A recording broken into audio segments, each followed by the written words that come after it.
What if I told you there was a way to not only observe your growth, to celebrate it as an artist, but also a tool that would help you figure out what's next in your learning journey?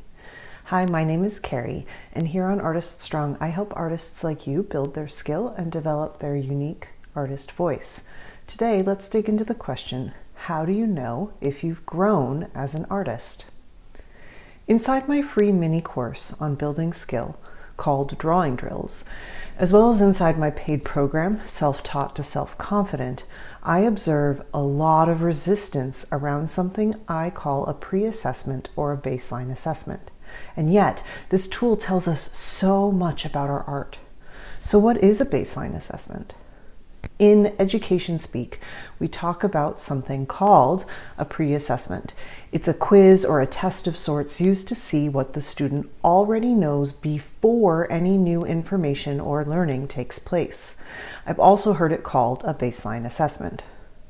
The problem starts when people hear the word test or quiz.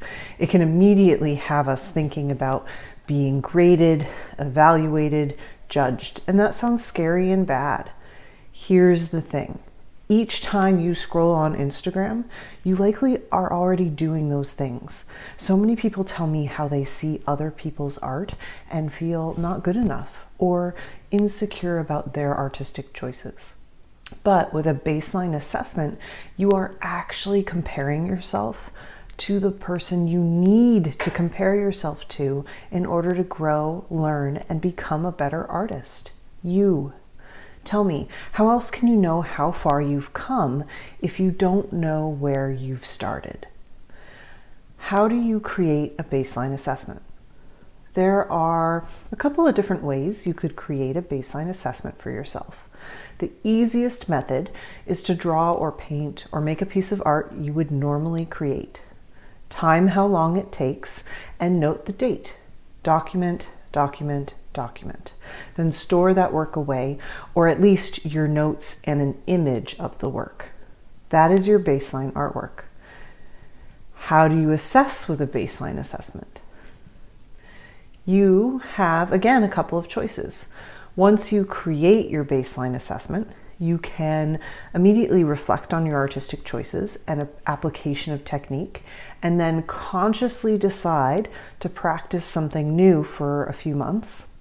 Or you can just keep making art without looking at or reflection on the baseline.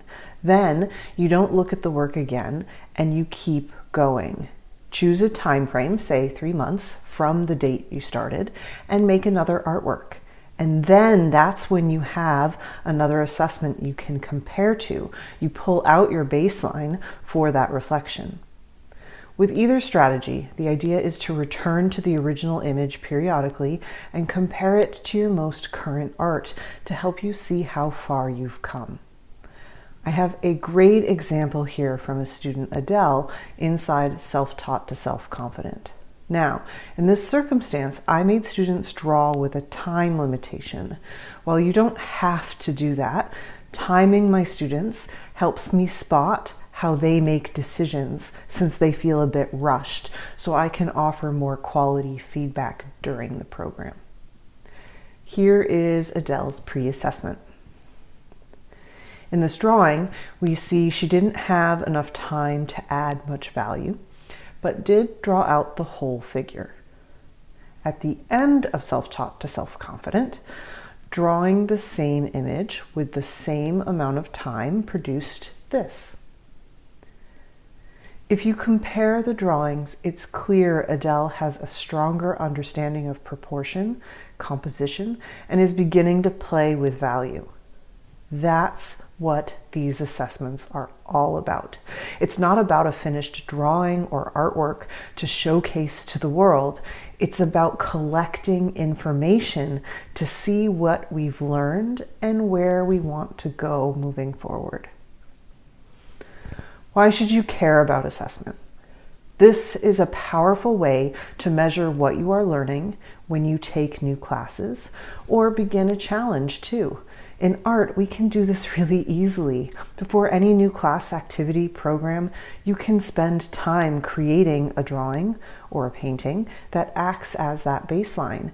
And at the end of the lesson or class, you can compare your last artwork with your baseline and observe what you've learned. Of course, you don't have to do this, and you could simply check in with artwork you make at the beginning and end of each year, for example, to see how far you've come in developing your skill, voice, or an idea. The value in doing this is that it's an active decision to reflect on your art and take conscious steps forward.